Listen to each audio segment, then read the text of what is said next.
Oi, gente, boa noite.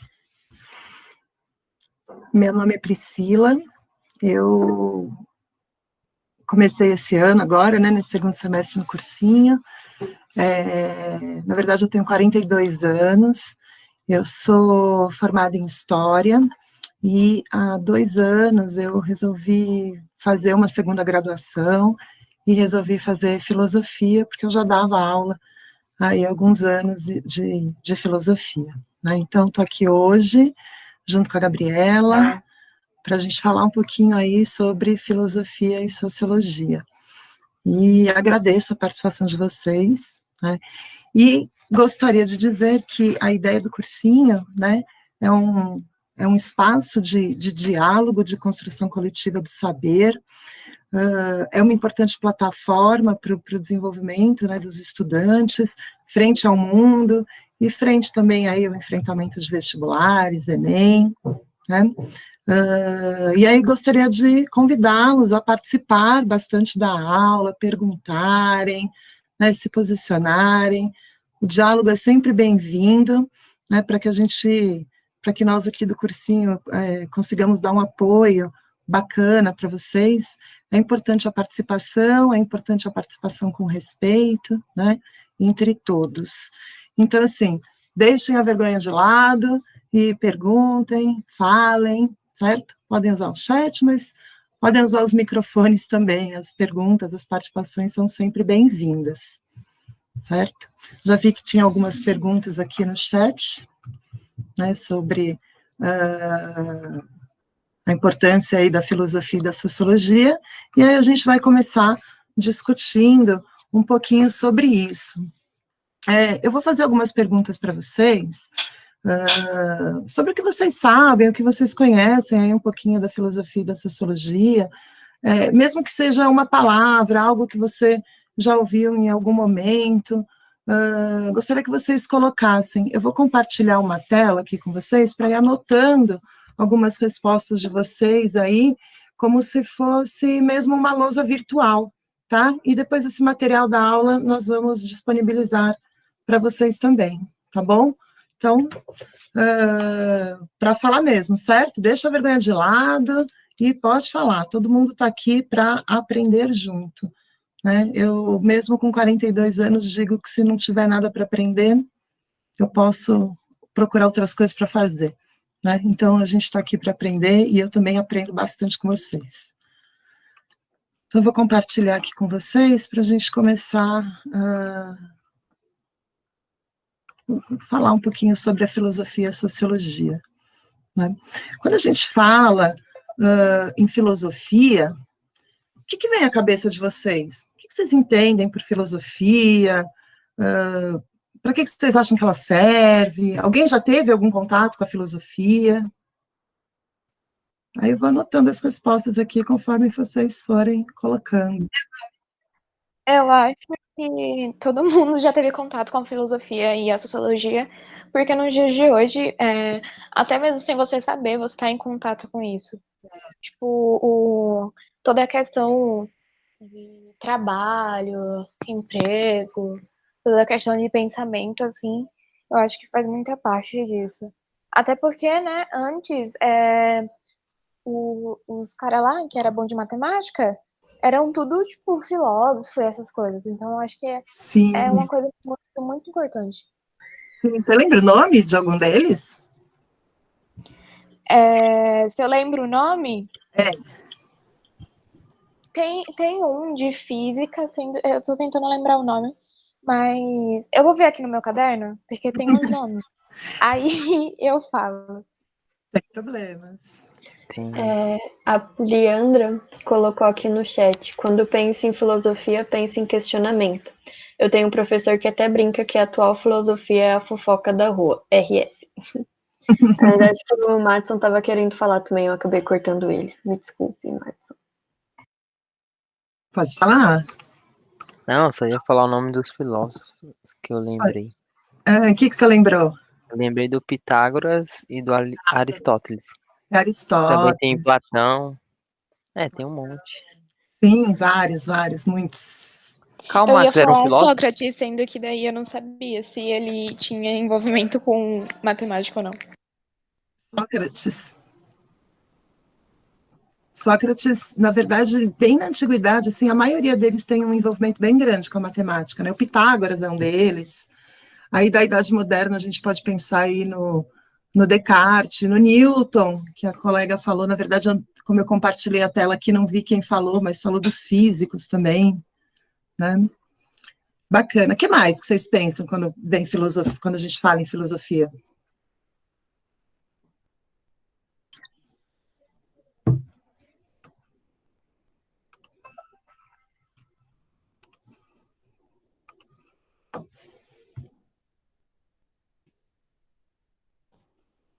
Eu acho que sabedoria. Sabedoria, bom. Deixa eu ver. Procurar conhecimento também. De conhecimento. Entender as coisas.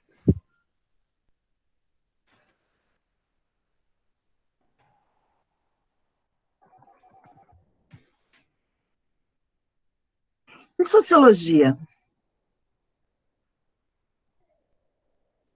Eu acho que sociologia é mais voltada assim para estudar a sociedade. Sociedade. Mais.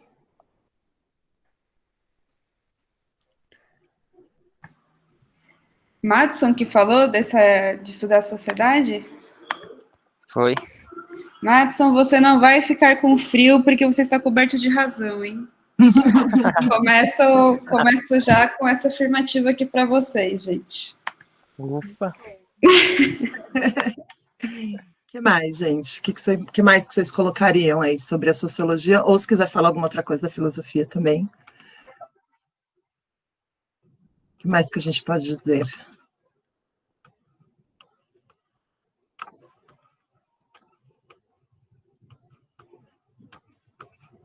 Na sociologia, tipo, a gente estuda muito a história dentro da sociologia, porque tem toda aquela coisa, né, do perotismo, tem um monte de negócio, assim, que vem bem de antes, assim, que dá início com algumas coisas que já aconteceram na sociedade, que é igual o menino falou aí. Certo, boa também. A gente tem uma interdisciplinaridade grande, né, principalmente aí entre as humanas. A Paula colocou no chat: entender os processos que ocorreram no passado na sociedade e impactam na nossa vida até os dias atuais.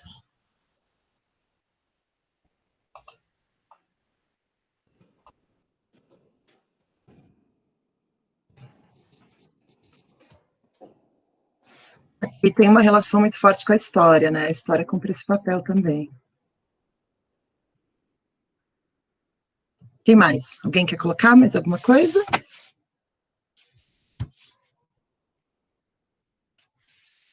Não? Ok, então olha só, temos várias respostas aqui, né? Gostei bastante. E a gente consegue perceber aí que tem relação com a sociedade, tem relação com o conhecimento, né?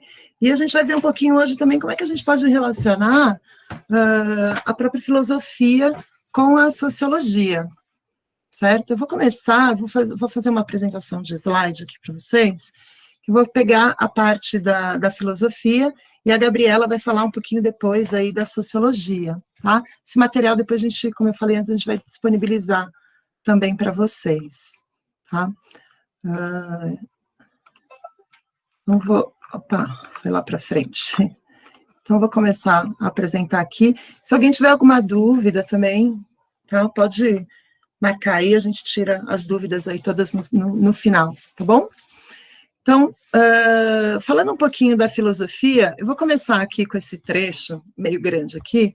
É uma citação de uma filósofa, né, da professora Marilena Chauí, que é uma filósofa da USP, e ela escreve vários livros sobre filosofia e escreveu uma coleção que chama Introdução à História da Filosofia, né? E aí ela começa o primeiro volume definindo o que é a filosofia. Então ela coloca que, né, a filosofia é uma forma nova e inusitada de pensar, os gregos deram o nome de filosofia. Essa palavra, atribuída a Pitágoras, de Samos, é composta de filo, vindo de filia, do grego, que quer dizer amizade. E Sofia vem de Sofia, também do grego, que significa aí sabedoria. E daí decorre, né, filosofia, amizade pela sabedoria ou amor ao saber, né? Essa é a ideia da palavra. E aí ela continua. Na verdade, a palavra Sofia carrega uma ambivalência que se tornará bastante perceptível no decorrer da história da filosofia.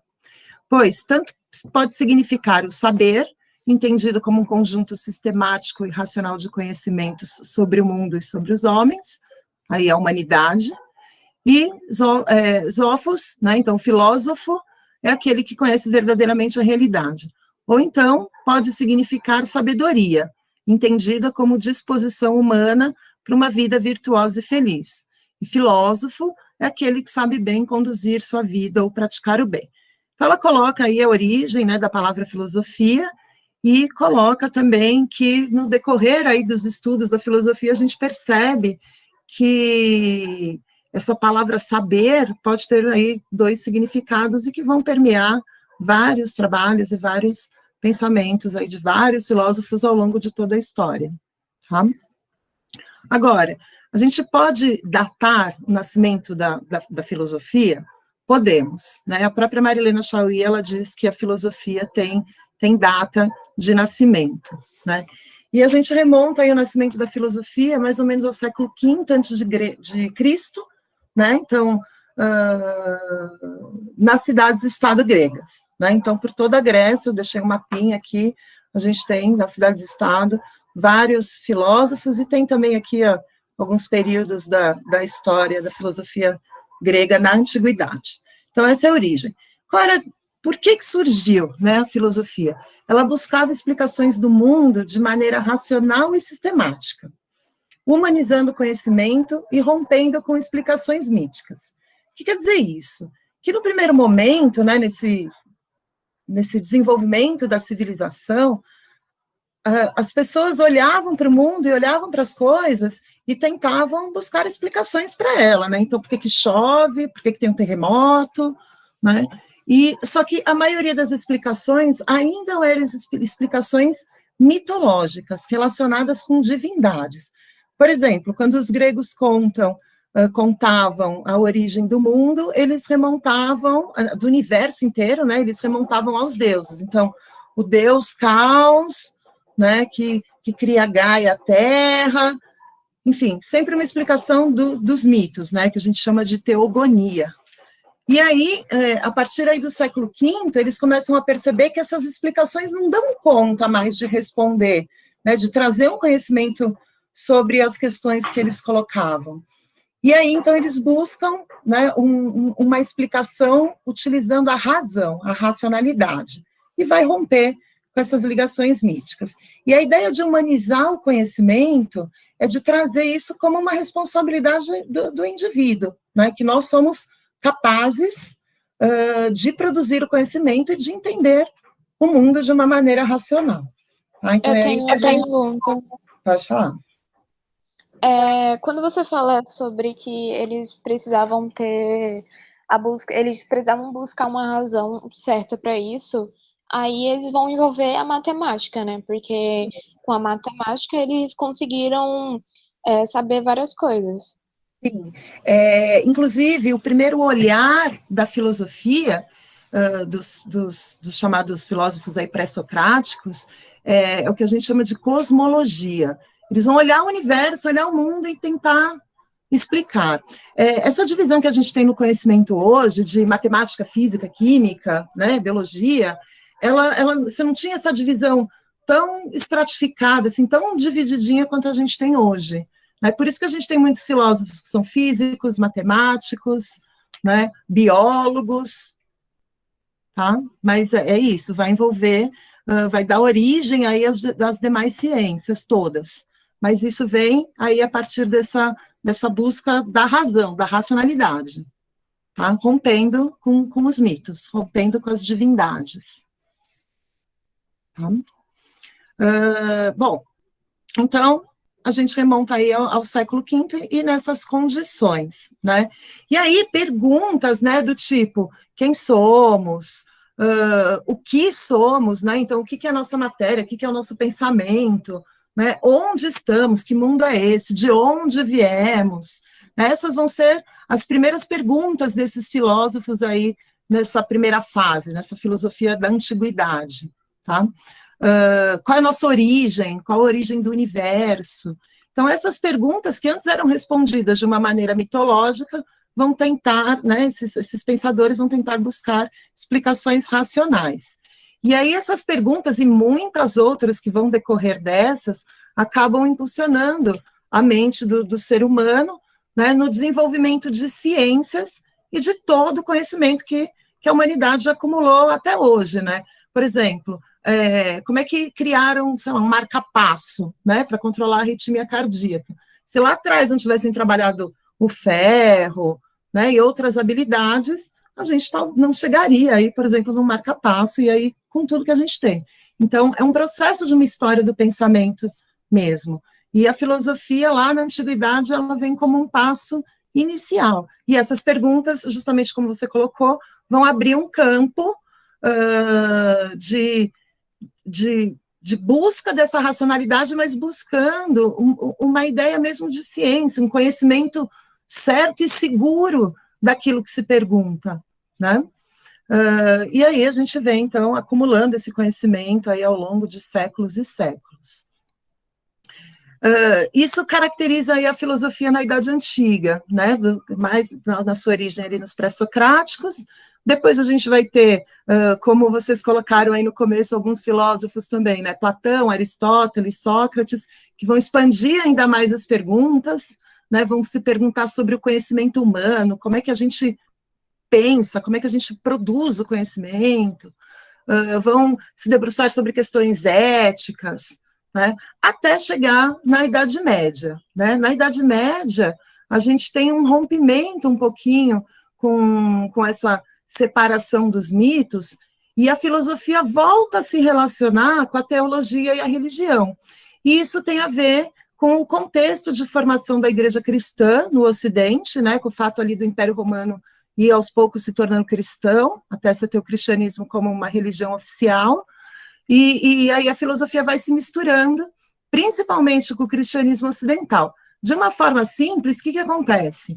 No desenvolvimento do pensamento cristão, dos dogmas da igreja, das doutrinas cristãs, esses pensadores vão buscar conceitos já pensados por filósofos da antiguidade e tentar construir esse dogma cristão até na ideia mesmo de convencimento das pessoas, na medida que o Império Romano, por exemplo, ia se tornando cristão. Tá? E aí surge uma visão de mundo que se corresponde ao poder aí da igreja cristã, né? Lembra um pouquinho de história, quando vocês devem ter visto aí a Idade Média, né, o feudalismo, o poder da igreja. Então, a filosofia, na Idade Média, ela se mistura aí a teologia e a religião, tá? E onde vem um outro rompimento entre razão e fé, digamos assim, né? A partir do século XV, que já é uma filosofia chamada de filosofia moderna, correspondente à Idade Moderna, que vai desenvolver novas formas de pensar, vai buscar, né, vai retomar a racionalidade que os gregos, né, que os antigos já tinham colocado, e vai buscar novas explicações, tanto de conhecimentos que já foram ditos e falados, como de novos conhecimentos que vão surgir aí, né, novas perguntas que vão surgir a partir do século XV, analisando o mundo e o ser humano através agora de métodos e de experiências, né? Além dessas novas perguntas, surge também na Idade Moderna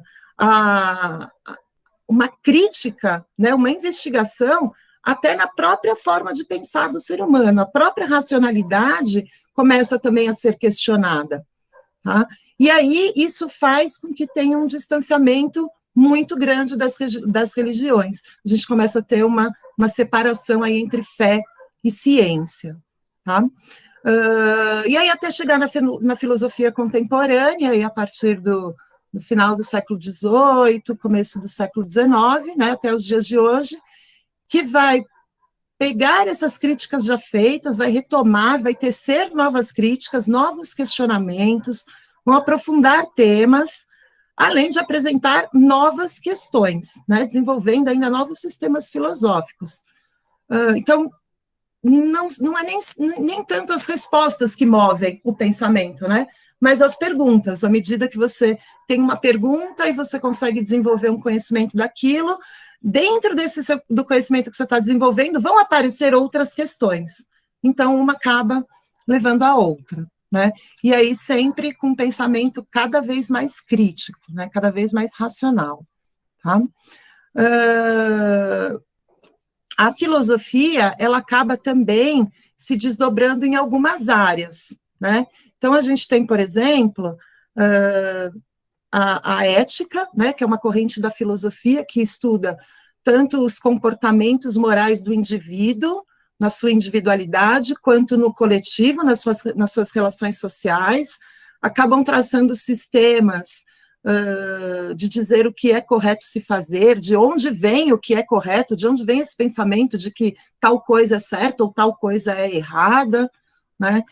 Isso acaba sendo tudo aí na linha da ética. A gente também tem o desenvolvimento da filosofia política, principalmente a partir do século XV, com a formação dos estados nacionais, né? Então, nós vamos ter vários pensadores que vão se debruçar em cima de uma filosofia política, e a gente tem o que a gente chama de epistemologia, que nada mais é, né, dessa palavra aí, nada mais é do que a teoria do conhecimento, ou seja, investigar como é que o ser humano produz o conhecimento, né, desde a sua primeira ideia, então, de onde vêm as ideias, nós nascemos com elas, não nascemos com elas, nós desenvolvemos ideias ao longo da vida, e o que a gente faz com essas ideias, até chegar na ideia de um método científico mesmo, né? Como é que eu faço ciência hoje? Como é que eu investigo uma determinada coisa? Né? Então, a filosofia acaba se desdobrando aí em algumas áreas, tá?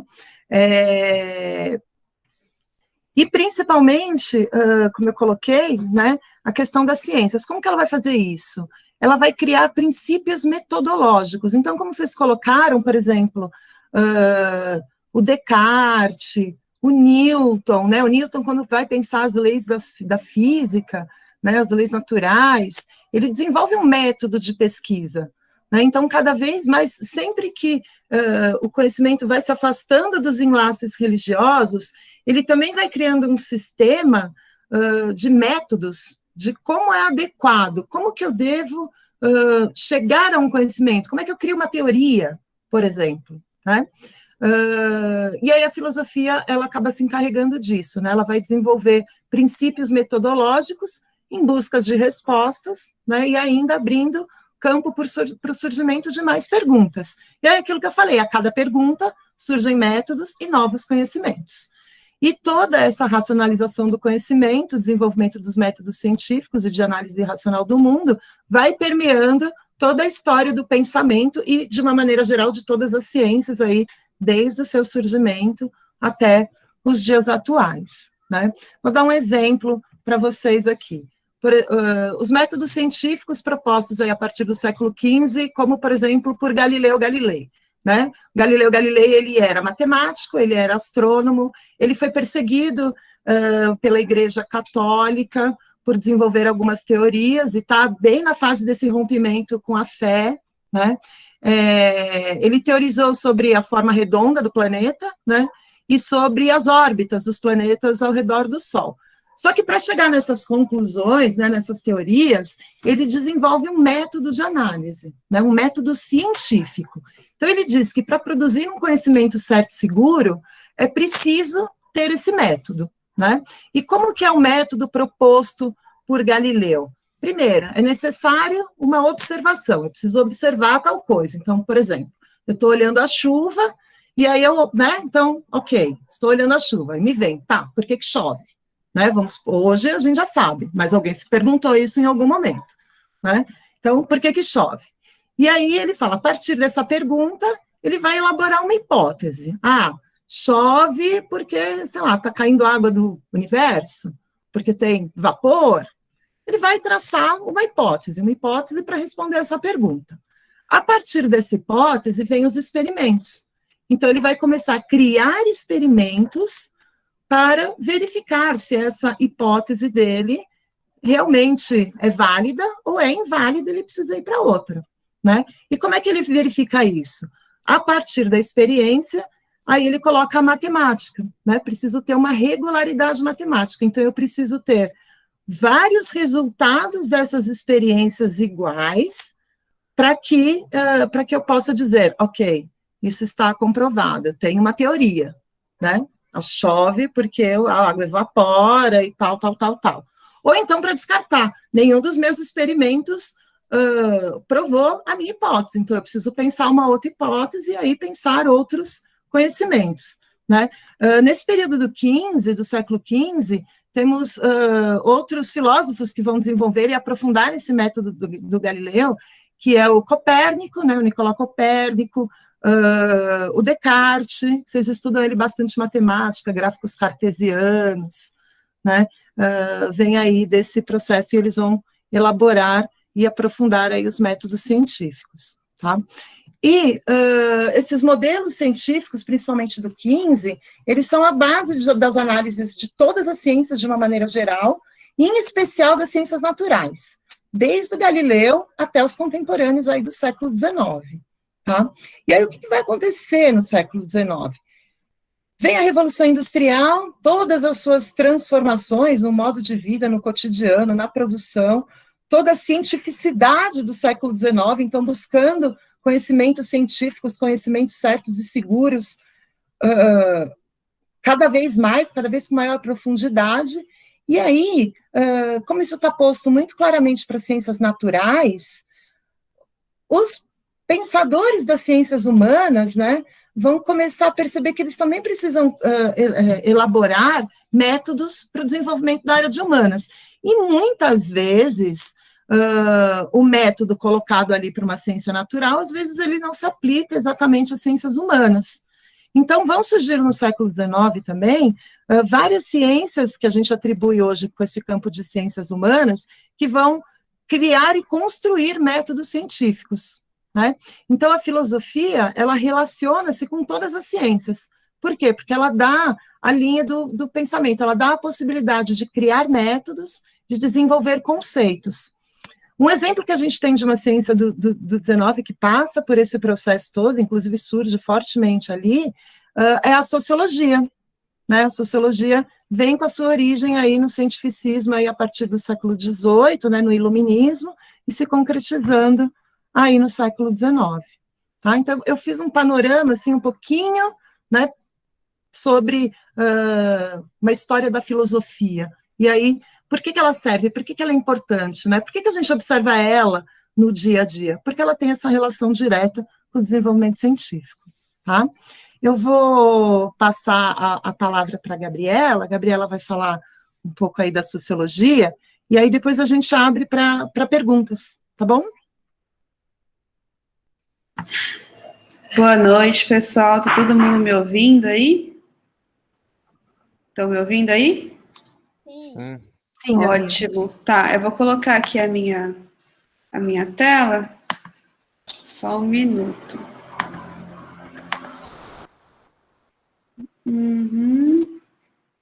Vou abrir aqui a apresentação. Eu ainda não compartilhei com vocês essa apresentação, porque eu estava dando uns retoques nela, mas aí eu já, assim que terminar a aula, eu já compartilho. Tá aqui, então. Então, a gente vai falar um pouco, né, sobre o que é e como surgiu a sociologia. Primeiro de tudo, vou apresentar para vocês, né, eu sou a Gabi Maia, eu sei que tem outras professoras também chamadas Gabriela aí no cursinho. Eu sou publicitária e também estou aí tentando, né, me formar como cientista social lá na USP. E aí tá aqui, ó, o meu contato para quem quiser falar comigo, qualquer Gabi, coisa. Oi. eu acho que, eu não sei se é só pra mim, mas a tela tá em preto, não Tá tá em aparecendo preto? nada. Ué. Peraí, deixa eu parar aqui. Acho que Deixa tenta eu de tentar novo. de novo. Tem que colocar a tela inteira? Será que é isso? Tela inteira. Compartilhar. Deixa eu ver. Estou compartilhando a minha tela. Tá aparecendo agora?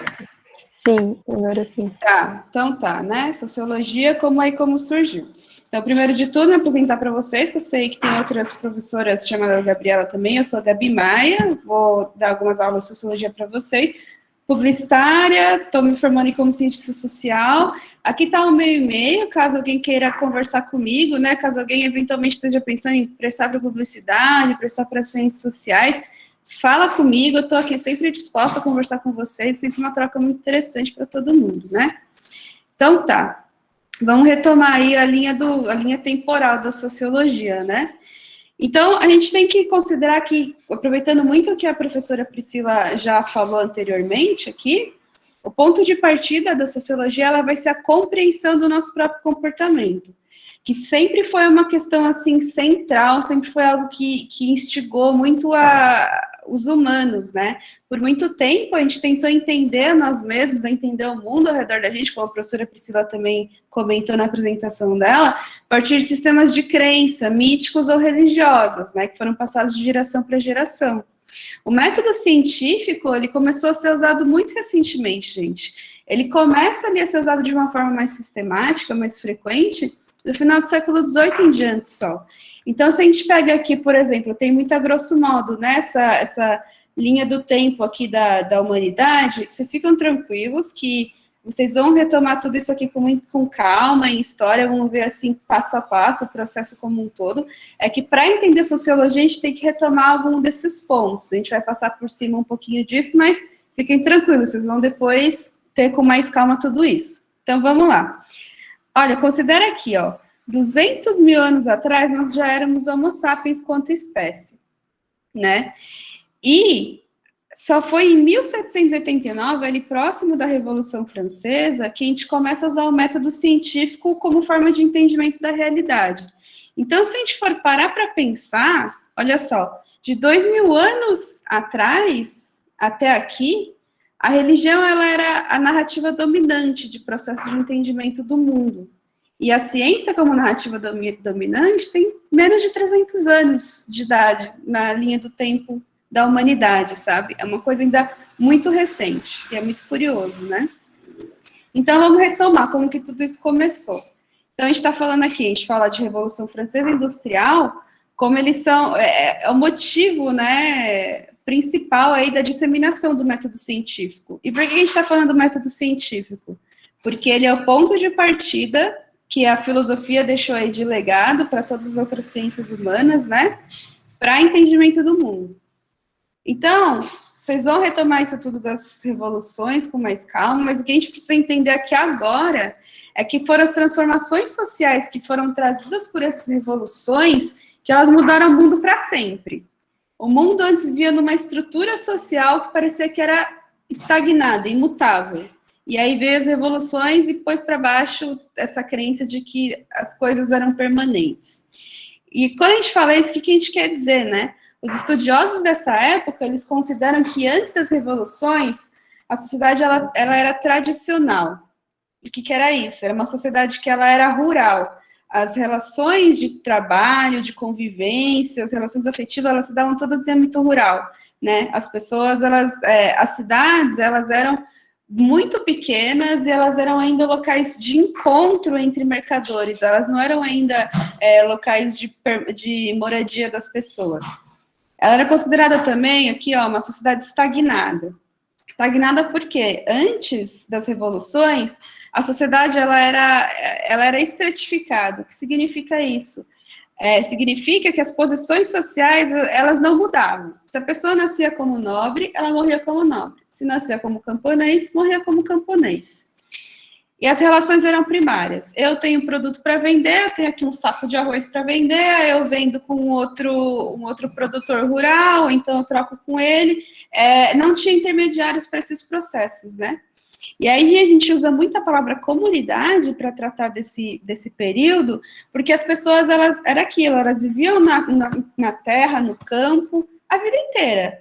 Assim, as pessoas tinham as casas, né, os terrenos eram passados de geração a geração, né, um legado, assim, de uma família camponesa, as pessoas que faziam negócios entre elas, todas se conheciam a família de todo mundo, que nem cidade pequena ainda hoje, sabe?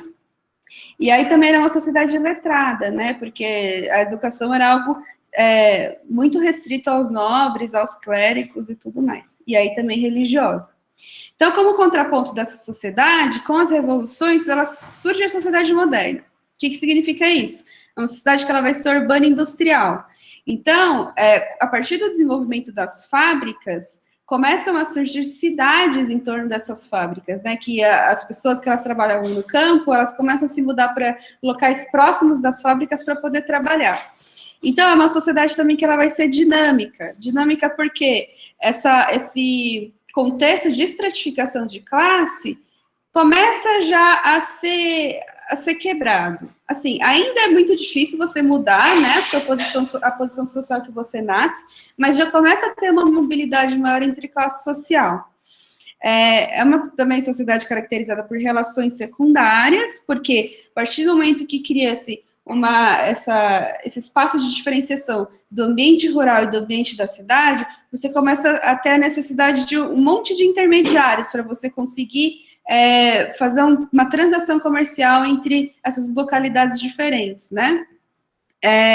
E também vai ser considerado aqui sociedade se contrapondo ao conceito de comunidade da tradicional. Por quê? Nessas relações que são na cidade, as pessoas, elas são invisíveis, né? Muitos autores tratam de que nas cidades as pessoas são invisíveis. Elas são, os relacionamentos entre elas são quase que exclusivamente para tratar de transações comerciais. Então, você não tem mais aquele vínculo com seus vizinhos, aquele vínculo que você tinha com as pessoas que você conviveu a vida inteira, né? Ela passa a ser também uma sociedade letrada, porque muito por conta da Revolução Industrial e da necessidade de ter um proletariado com educação, né, para conseguir operar máquina, conseguir trabalhar nessas fábricas, começa a ter um incentivo maior, começa a ter ali o começo, né, de escolas. E secularizada também, porque o ponto de vista religioso começa a ser cada vez menos frequente e dá espaço para o ponto de vista científico mesmo, né? Então, tá. A partir de todas essas mudanças, olha que loucura, né?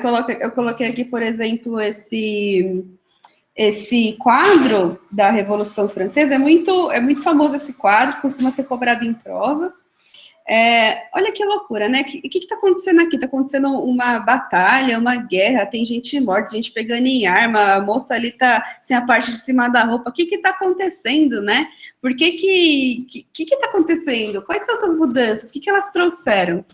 Então, tentando entender essas transformações que a sociedade estava passando, e, portanto, também as transformações que os seres humanos estavam passando, os intelectuais, eles começam a se questionar. O que é, de fato, a natureza humana, né? Existe algo que seja permanente a natureza humana nisso tudo, nessas mudanças todas, né?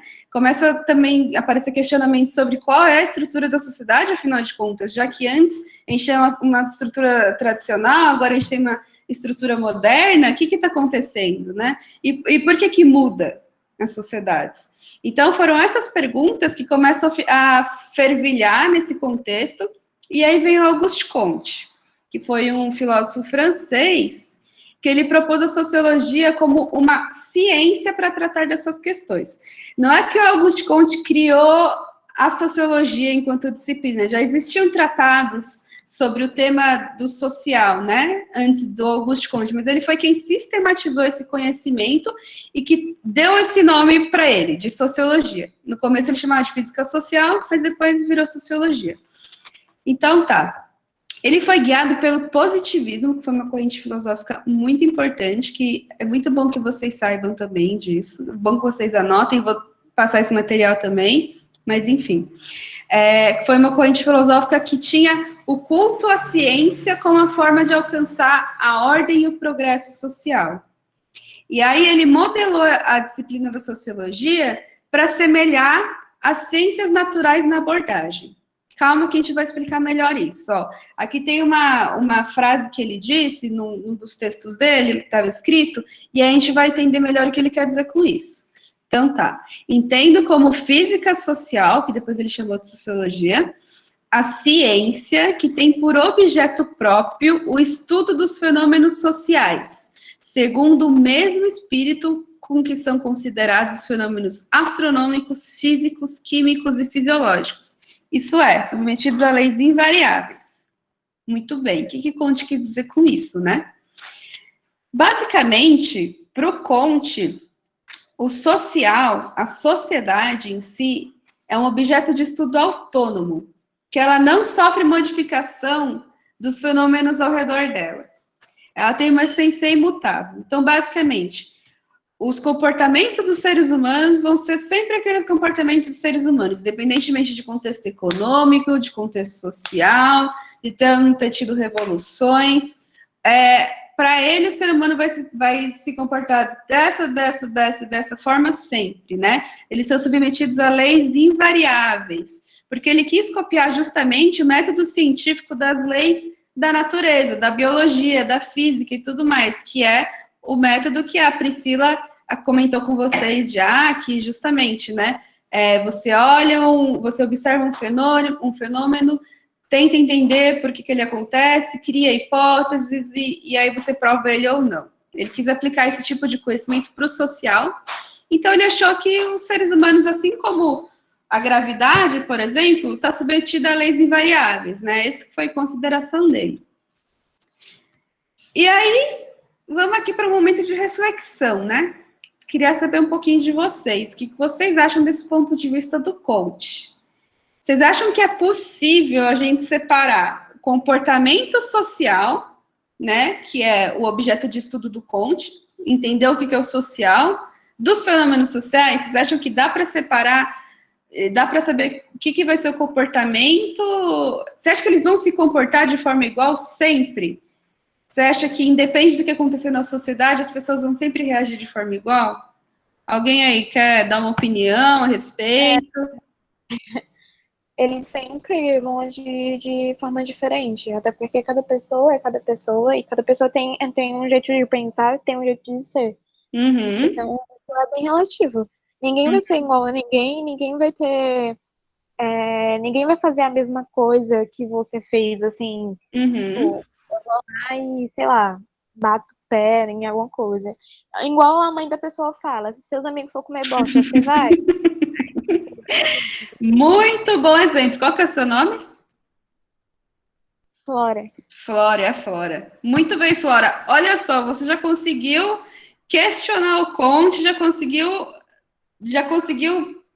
levar abaixo o que ele queria para a disciplina de sociologia, né? Porque justamente é isso. Não só as pessoas divergem entre si para responder a estímulos, né? Estímulos sociais, contextos diferentes, como as mudanças que a sociedade passa fazem as pessoas reagir a essas mudanças de forma diferente, né? Então, não tem como você falar, o ser humano, ele vai agir assim, assim, assado, sempre. Porque não tem como você prever quais são as condições que a sociedade vai estar daqui a 200 anos, daqui a 50 anos. Está tudo mudando tão rápido, né? Como é que você vai prever como que as pessoas vão reagir se você não sabe nem o que vai acontecer? Entendeu? Então, é justamente isso. Você trouxe um ponto muito bom aqui, Flora. E aí, então, fechando, né, essa apresentação que a gente fez sobre a sociologia, com a refutação já que a Flora fez para o Comte, a gente tem que considerar o que ficou, né, pós-Comte, o que ficou para a sociologia. A sociologia, ela conservou esse caráter científico que o Comte propôs para ela. De fato, até hoje, a sociologia, tal qual biologia, tal qual física e muitas outras disciplinas, ela é uma ciência, tá? Só que essa ideia estática do social que o Comte trouxe já ficou para trás. Além do ponto positivista dele de que a discussão e a crítica ao social são desnecessárias, porque tinha isso também, né? O Comte, ele considerava que a gente tinha que entender quais eram as leis, né, de comportamento dos seres humanos, do grupo social, mas a gente não tinha que ter discussões a partir disso, olhar de um ponto de vista crítico, a gente só tinha que entender como que eles reagem, entendeu? Mas a sociologia que se desenvolve ali mais ou menos nos 1800 até hoje em dia, ela é muito ativa nos debates sociais sobre classes sociais, sobre disputas e antagonismos que acontecem na sociedade. Ela é muito mais uma reflexão da sociedade moderna. Ela também tem intenções práticas de interferir na realidade, de interferir nessa civilização que tornou ela mesma possível. E aí, a partir disso, eu já introduzo para vocês aqui, né, as 3 espiãs demais, mas também conhecida como os 3 porquinhos da sociologia, né, Marx, Weber e Durkheim. A gente vai voltar muito ainda para esses autores, que foram os que realmente trouxeram esse ponto de vista do debate, da praticidade, da visão crítica para a sociologia. A gente vai voltar a eles ainda muitas vezes. Vocês fiquem tranquilos que a gente vai destrinchar isso mais um pouco e ainda mais alguns outros grandes autores. Mas aí isso é para os próximos capítulos. Essa foi a exposição de hoje. A gente queria agora abrir espaço para pergunta de vocês, para debate. Então, vocês fiquem à vontade aí para a gente conversar mais um pouquinho até o final. Eu tenho uma pergunta para fazer que eu fiz no começo e você falou que ia falar sobre isso. É uma pergunta muito boa. Você já tá vendo aí essa... Não, mas você quer falar um pouquinho sobre isso? Você quer... Porque assim, eu tava lendo em algumas matérias que o governo, né, quer tirar a faculdade de coisas, mas sendo que é uma forma... A filosofia, a sociologia é uma coisa muito importante para as pessoas, para a sociedade. Então, eu acho que o fato deles quererem tirar é para não fazer com que a gente não tenha o conhecimento certo daquelas coisas que, tipo, eles querem que...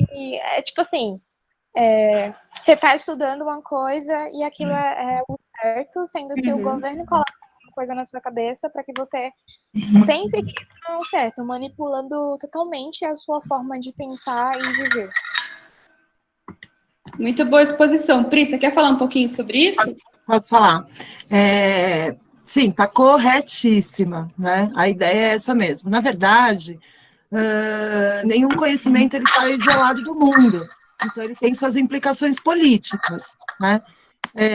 Se a gente pegar um pouquinho história da educação no Brasil, filosofia e sociologia foram tiradas e colocadas várias vezes nos currículos escolares, né? Principalmente na ditadura militar. Em 67, é tirado História, Geografia, Filosofia e Sociologia, é tirado do currículo e são colocadas outras disciplinas, que é uma que chamava EMC, que é Educação Moral e Cívica. Então, na verdade, as pessoas aprendiam as datas comemorativas, então, independência, Dia da Bandeira, né, essas datas referentes aí ao Estado, como os seus hinos, né? Cantava hino na escola e tudo mais, e isso se estendeu aí até a década de 80, eu lembro que eu, no meu ensino fundamental, tinha que cantar o hino toda semana, da bandeira, da independência, do Estado de São Paulo e do Brasil, né? Uma outra disciplina que chamava-se OSPB, que é Organização Social e Política do Brasil, mas era um manualzinho, né, vindo do governo, que era aquilo que deveria ser ensinado, e um outro que era chamado de Estudos Sociais, que colocava aí um pouquinho de geografia, um pouquinho de história, mas não num sentido crítico, né? Então, bastante geografia física, geografia humana no sentido de demografia, né, pirâmides etárias, ocupação do território, mas sem nenhum pensamento crítico. Essas disciplinas voltam na década de 80, né, aí no final do regime militar, principalmente aí depois da Constituição de 88, mas mesmo assim filosofia e sociologia não ficaram como obrigatórias.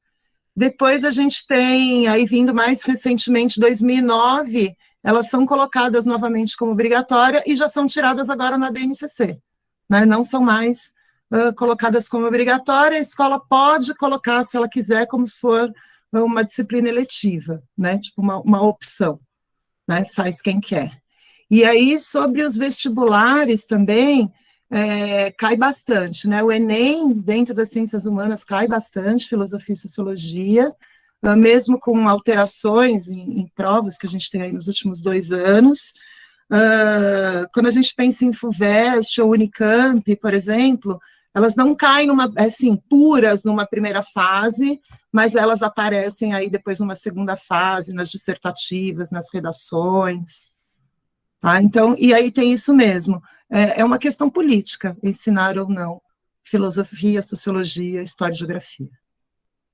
É porque, acho assim, né, enquanto mais a gente sabe, menos eles têm a chance de, tipo, governar e fazer o que eles quiserem. Então, é uma coisa que eles querem tirar da gente para que a gente não tenha noção do que é certo ou errado e eles colocarem isso manipulando totalmente, né? E mais, né, além de saber o que é certo e errado, de desenvolver um pensamento crítico, né, conseguir analisar as coisas de uma maneira crítica também, não só a aceitação, né, você fica aceitando aí tudo que vem. Né? É isso mesmo.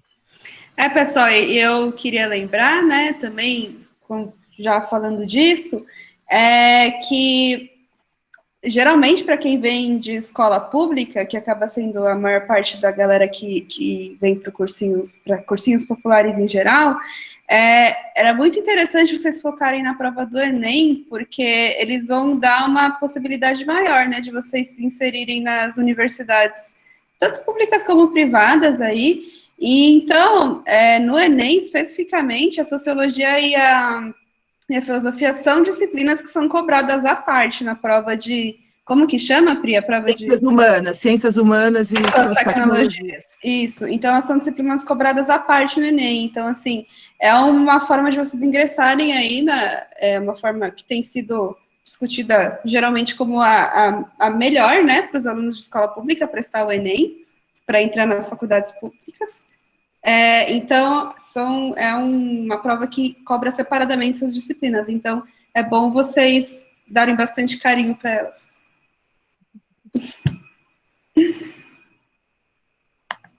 Vocês podem perguntar.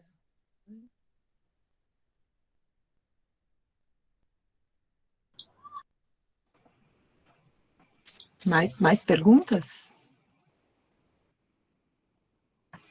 Eu lembro que o Madison perguntou, acho que foi o Máximo que tinha perguntado, esqueci de responder, né? Ele tinha perguntado se o Marx era um filósofo. Sim, ele era um filósofo. E aí ele acabou sendo também considerado um dos pais fundadores aí, né, da sociologia. A gente vai ver para frente isso daí também. Mais dúvidas, gente? Vamos lá. Aproveita. Sem vergonha. Pode perguntar.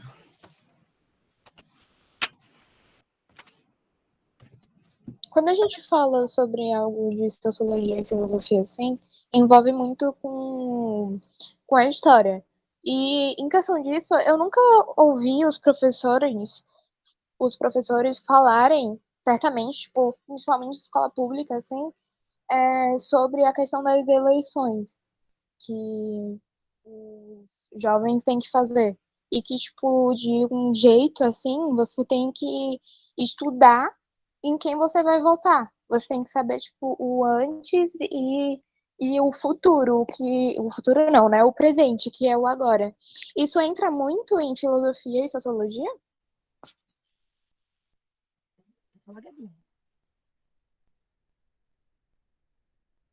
Tá mutada, Gabi. Não, tá falando que a Flora, ela chegou afiada hoje. Parabéns aí, tá tendo uns pontos de vista muito interessantes, trazendo umas debates bem legais. Sim, tem muito a ver. A disciplina de história, de filosofia também, de sociologia, elas são disciplinas fundamentais para vocês compreenderem principalmente como se deu o processo histórico-político do Brasil, por que chegamos aonde estamos, por que os partidos atuam dessa forma, por que as pessoas, ao participar de eleições, atuam dessa forma. A gente consegue ter uma visão muito mais clara sobre esses processos e consegue olhar para eles com um ponto de vista, assim... Como eu posso dizer isso, Pri? A gente consegue olhar para isso com mais clareza e atuar de uma forma mais clara também nesse tipo de coisa.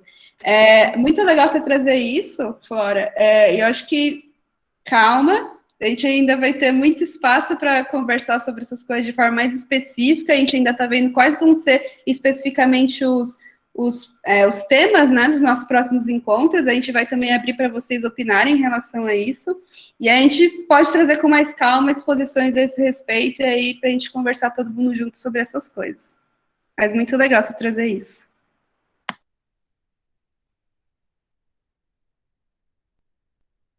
Que mais perguntas? Ficou claro, gente, a apresentação para vocês? Tem algum ponto que vocês querem retomar, que vocês acharam que não rolou muito bem? Eu queria perguntar como é que foi e é a filosofia na África, no continente africano. Nossa, que Boa legal! pergunta. Vou te contar uma coisa. Dentro da Faculdade de Filosofia aqui na USP, isso é um grande debate que os estudantes têm de pedir exatamente que a gente tenha disciplinas que tratem a filosofia africana, a própria filosofia oriental e, inclusive, o papel das mulheres como filósofas, né? Porque você vem na faculdade, você vem estudando aí uma filosofia ocidental, né? Basicamente europeia, né? E também abre pouco espaço para as mulheres. Existem pensadores, né? Existem filósofos africanos, e a gente precisa trazê-los porque eles vão ficando de lado mesmo, né? Então, assim, tem poucos estudos. Eu vi, inclusive, esta semana, né, que a UFRJ, né, a Federal do Rio de Janeiro, colocou 5 disciplinas de estudos sobre filosofia africana na graduação de filosofia. E isso é extremamente raro, né? A gente quase não tem mesmo. Quem se interessa acaba indo à parte buscar algumas coisas. Agora, tem disponível na internet uma coleção da Unesco muito bacana, eu vou colocar a indicação até aqui no chat, e depois posso mandar também link, que é uma coleção da Unesco que chama História da África. Ela tem 5 volumes e ela vai trazer alguns filósofos africanos. Tem um que, na verdade, ele é filósofo e historiador, né? Que é o Hampâté. Tá? Vou escrever o nome aqui, se eu não digitar errado, não errar nenhuma letra.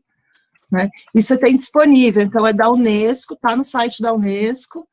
É uma coleção, chama História da África. São 5 volumes e tem bastante coisa. Mas isso é importante a gente perceber, porque mesmo nos cursos de graduação, mesmo de universidades públicas, isso ainda quase não aparece, né? Que a UFRJ, eu acho que foi a primeira, e foi esta semana. E existe uma reivindicação dos estudantes para ter essa abertura, né? Para ter esse outro olhar. Que também é um ponto de vista que a gente pode propor, né? A gente pode dar uma olhada no o que tem caído sobre isso no Enem, se realmente cai no Enem, mas também, se acabar não caindo, a gente pode eventualmente fazer um evento à parte sobre essa matéria também. E aí vai aquilo, né? A gente propõe para vocês as pautas que vocês acham mais interessantes de trabalhar, tudo, né, com lastro no vestibular, mas também na vida. E aí a gente decide junto também. O que mais, galera? Eu só queria fazer um comentário aqui sobre um negócio da África, que a minha professora de filosofia da escola, ela passou um vídeo onde uma mulher falava que... E o título do vídeo era... Eu não me lembro ao certo o nome do vídeo, mas tinha a ver com o problema de uma história só. Porque lá, né, quando ela estava explicando no vídeo, que quando ela saiu da África para estudar fora, ela conhecia o inglês, ela sabia falar o inglês, e as outras pessoas pensavam que, tipo, nem tinha essa matéria lá, e nem pensava que tinha outras coisas que são, tipo, importantes também que a gente saiba. Então, tipo assim, eles só escutaram uma história e essa história para eles é só essa, não tem mais. Então é bem legal entrar nessa discussão porque você aprende muito mais coisas, assim. E no vídeo a mulher tava falando que era até engraçado e assim a questão por eles não saberem o que tem e o que acontece, né, lá. Esse historiador que eu coloquei, o Rampatebá, ele usa um termo para isso que ele chama as dobras da história. Então, assim, você tem uma narrativa científica da história que conta histórias, né, da humanidade, a imensa maioria delas fundamentada no Ocidente, branco, europeu, colonizador, né, e que aí ele usa esse termo, as dobras da história, porque ele diz que uma das funções da história, da filosofia e da sociologia tem que ser trazer essas outras coisas. Então, aquilo que ficou na dobra, que não quiseram contar, né, o Rampatebá usa esse termo. E é isso Sim. mesmo. E no vídeo a moça estava falando que ela lia muito livros e ela sempre via que quem era do livro só era branco, olhos azuis e cabelo loiro. E ela começou a escrever e ela fazia a mesma coisa, sendo que daí ela foi vendo a cultura dela mesma e ela foi falando no vídeo o quanto tipo ela foi conhecendo mais as coisas. Por causa de um homem que trabalhava na casa dela, que é de família muito pobre, e um dia ela foi na casa dele e ela começou a ter as ideias diferentes do que o povo de fora falava e trazia para a África. Então é um momento assim que ela parou e pensou, é a minha cultura, eu vou falar da minha cultura, eu vou falar das pessoas de onde eu vivo. E aí a gente cai num debate, né, do próprio conhecimento, né, ele está a serviço do quê, né, como que ele é político, né, o que eu aprendo, como eu aprendo e para que eu aprendo, né. Muito interessante essa parte. Eu estava no meu curso ontem, que eu faço um curso online do TEX, que é estrangeiro. Aí a estrutura do curso, ela tocou numa parte muito importante que envolve a religião, que antigamente os missionários, esse pessoal que ia pregando, eles só levavam o conhecimento, eles iam enchendo o povo de conhecimento, eles não iam aprender com o povo de lá. Isso é uma parte muito importante de ser tocada. Eles não queriam aprender, eles só queriam ensinar. E a gente tem que estar disposto para aprender com as diferentes culturas. Achei muito legal isso. Exato, até porque os saberes são muitos, né, os saberes são muitos. É isso mesmo. É bem interessante essa discussão.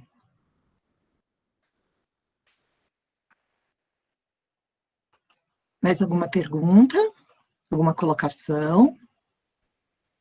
Alguma dúvida?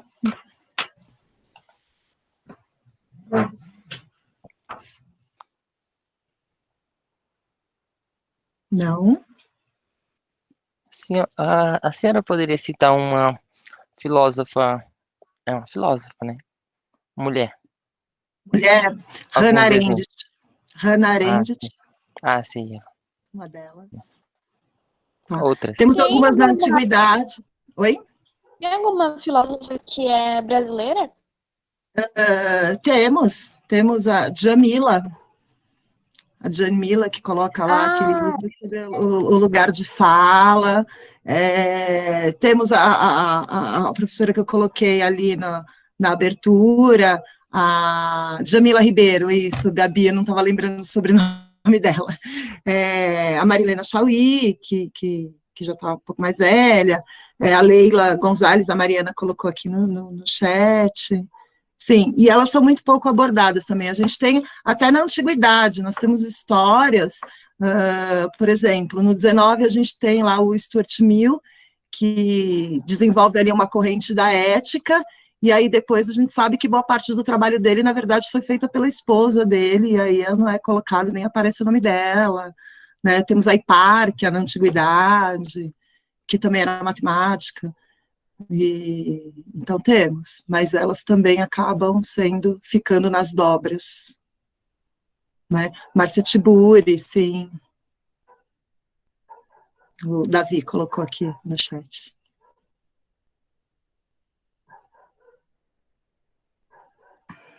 Pessoal, e sobre a dinâmica da aula? Vocês querem comentar alguma coisa? A gente queria, sei lá, já que aproveitar o espaço, perguntar, saber o que vocês acharam, né? Se o que vocês acharam do formato da aula, se não tiver mais dúvidas sobre o conteúdo também.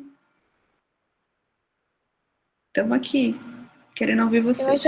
Eu achei legal, eu entendi tudo e falei muito também, então isso faz com que eu aprenda melhor.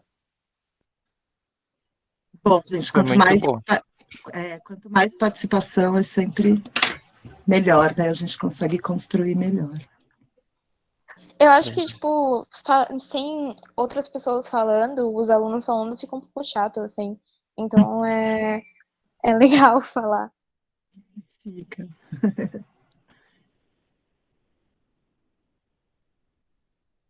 Mais alguma coisa? O Madison ia falar alguma coisa. Eu ia falar que foi ótima. Muito, muito boa. Legal, legal. Fico feliz. E, ó, pode tirar o senhora, tá? Pode chamar de Pri. Não tem problema, não. Por favor. Eu deixei aqui no chat meu e-mail também, se alguém quiser conversar, bater um papo. Também deixei aqui. Eu vou finalizar então aqui a gravação, tá? Obrigada a você que está assistindo aí a gente.